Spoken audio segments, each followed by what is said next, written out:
So I have finished painting my gray truck, and it's exactly how I want it. So now I'm going to flip it over, and I've painted the backside red. A double-sided large pickup is a custom order because there's more work in it. I'm going to show you how I float the color on the edges in this little tutorial.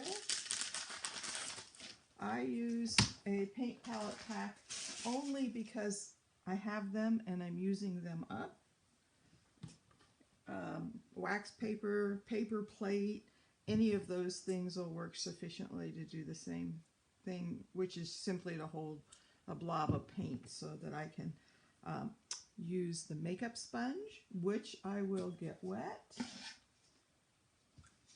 in my water. You don't have to wet the whole thing, you just really have to wet the end of it, and you'll see that it just swells up like crazy. But I wanted to hold some water to let me float color across the edges. This was something that we did with brushes when I tool painted, and I saw one of the other gals doing this and thought, oh, how easy. Much easier for students or beginners or even me to grab a sponge, and I am wringing out most of the water, and we'll see here how it loads. I'm just going to load straight out of there, but notice I only have paint on the very tip edge. I don't want a lot, and I go to my paper and just dab, dab, dab, dab, dab. So I can see that there is only paint on one side. Move that out of the way. And I like to use white just as a highlight. So I'm simply taking where my paint was and going up the edge. And I don't overwork it. Once or twice is enough, and you can just see how it blends from paint to nothing, which is exactly what we're wanting to do. Paint to nothing, just to give the effect of a highlight edge. Highlight usually is always where your light is coming from. Keep that in mind. You can do the same thing with a dark color, and I like to, sometimes I overwork it, and that's just how it goes. And now I'm just going to dampen it off a little bit on the paper towel, sponge, whatever you've got, so that I can do one long stroke to give the top of that truck just a little bit of a accent. Now, the nice thing with the sponge versus the brush is I can flip it over and clean up some of those edges that they're just not quite the way I want them. And so I'm using the clean edge of that sponge just to clean them up. And that's how I do all my highlighting. These are going to, of course, get painted, so it doesn't matter that it's over here. I'm going to come down here, I think, and do a little on the tires. I don't go and get a clean sponge when I move. Sometimes the dirty one is exactly what you want, just like using a brush. You don't want to always change colors or start over. You just want to make it look more natural by just keep going. So those are my highlights on this truck.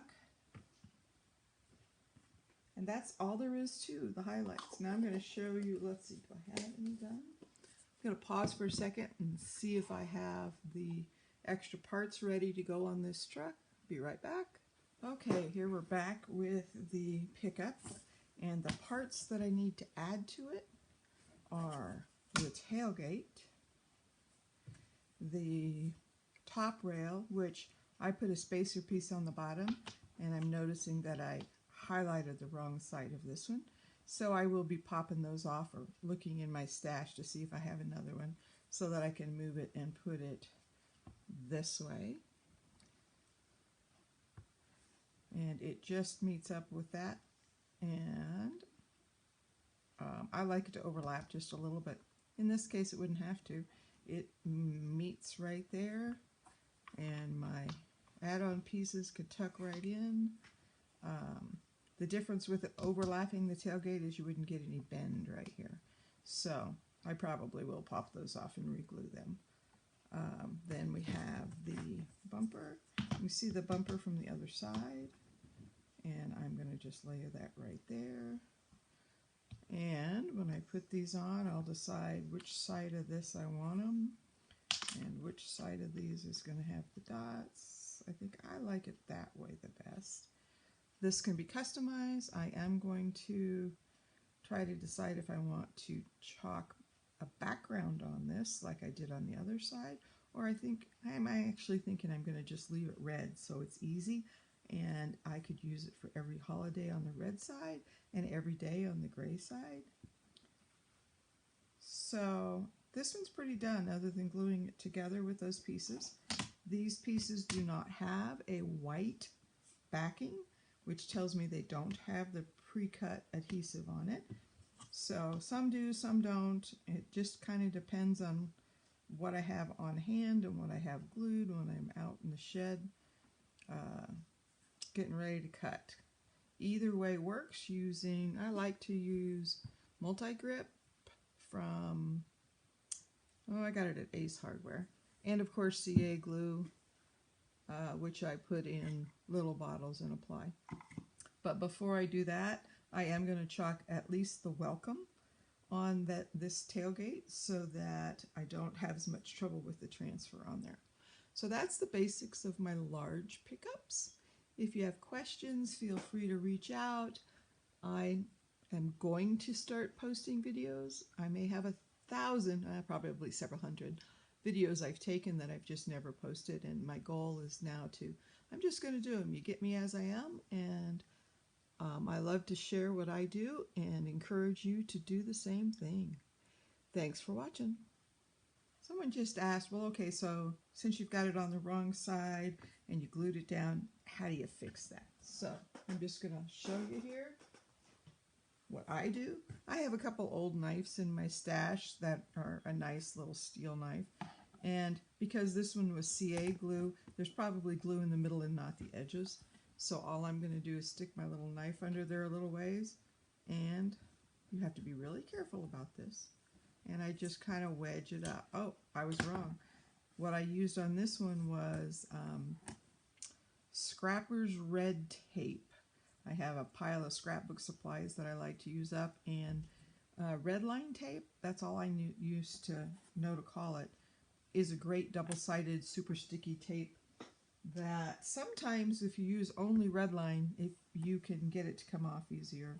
But that's what I did. So that needs to go this way, and this one needs to go here, and this one, checking which direction the corner should be. It should be that way, and it should be that way, so that when it's on the back, it's there. So sometimes probably the best thing to do would be to put a mark so that you know which side that you want the rounded corner to meet at.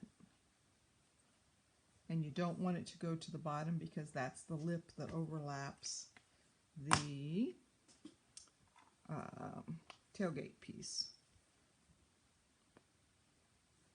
Let's see, I have to let this glue come down to the bottom a little bit. And maybe I need to stick a pin in it.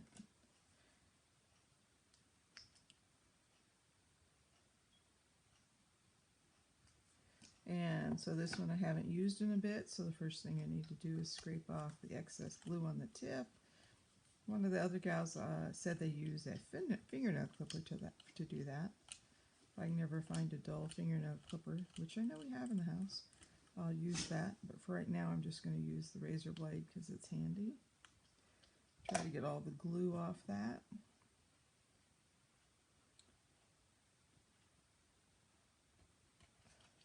There are little caps you can use. Then they glue shut, so this just works.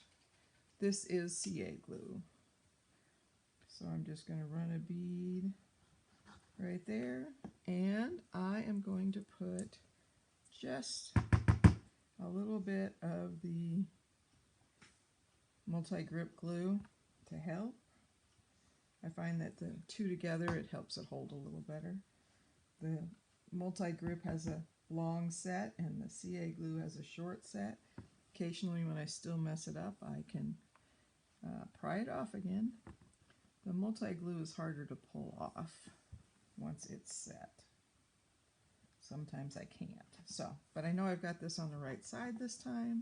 I'm gonna make sure that it's lined up with that edge and with that edge.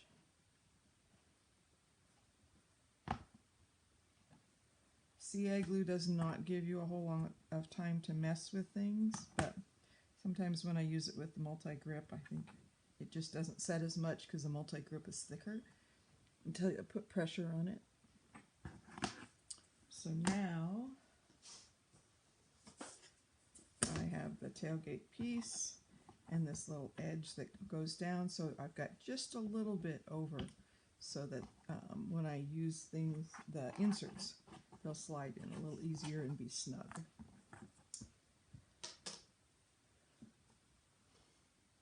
Okay, I am back to show you the adding the welcome to.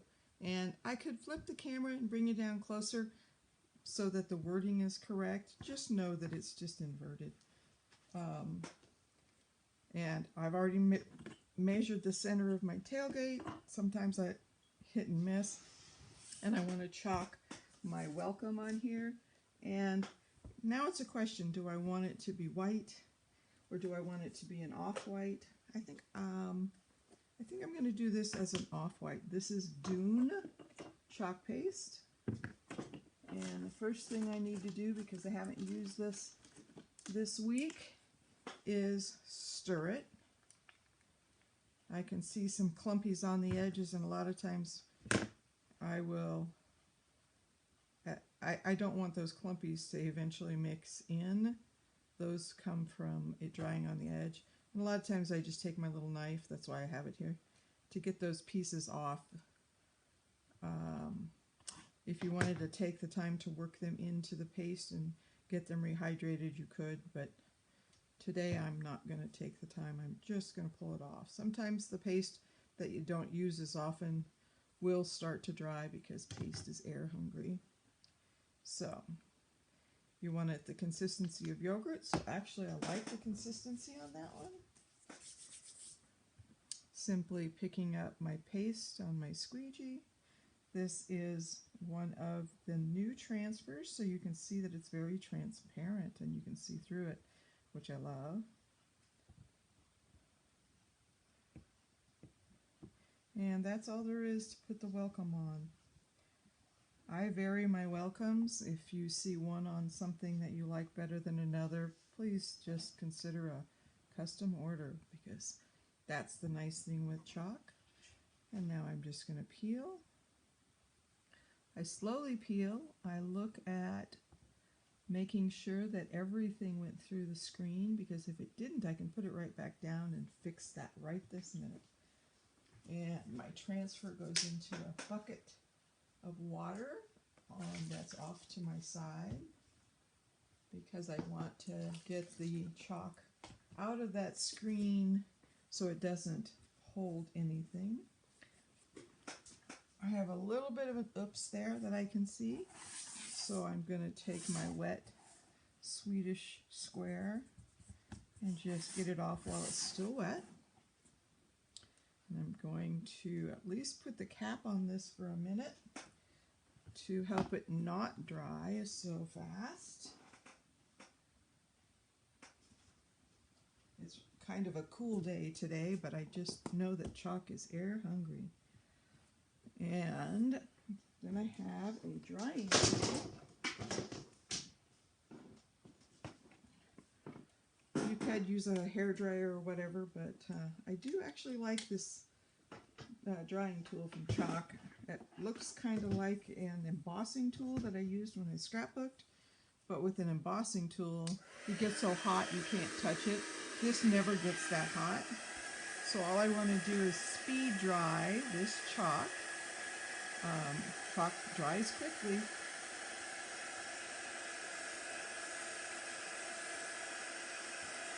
I can see a little glisten in the chalk, and when that glisten turns matte, I know that it's dry. If you weren't using this speed tool, I would, 5 minutes, maybe not even that. I never time it, I just chalk. Sometimes I move on to something else and wait for it to be dry. Let's see, it's dry already, and I have it letting me speed up to this. Yep, it's dry. Because now I want to add my second piece, which is to our home, and I'm simply going to fold it in half, line up the edges of those letters and give me a little crease for the center. Now that I've moved my little thing, let's see, I know that 6 1/4 was the center of my truck, and 10 1/4, so 5, let's see,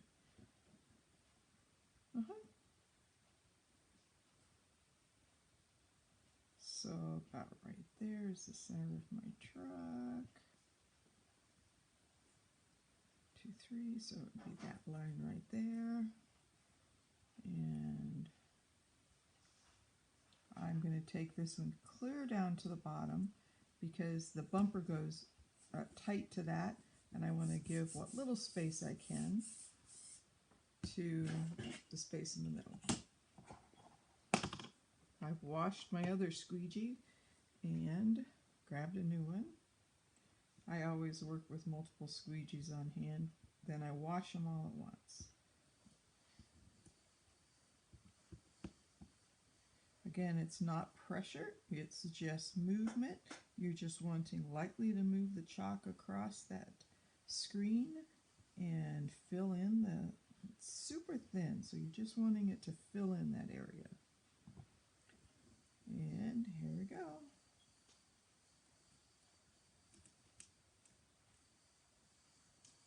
And I may put just a little wiggly line or something in there. I'll wait until I put it together to see if I think it needs something more, or whether I do it with my outlining. I'm going to move the truck base back in here and see if I like it, if I need to do anything specifically more to it.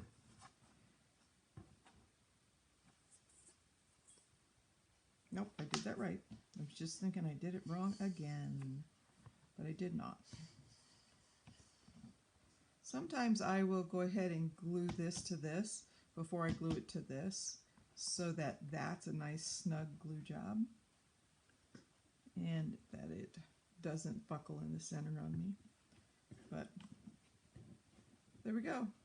That's my welcome to our home, and I will put a squiggly in here, maybe all the way across. I don't know quite yet, but that's how I do my large pickup trucks.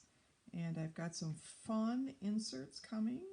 I like to, on this size truck, I use more chalk couture designs and make them fit the inside of the truck. Thanks for watching. Bye.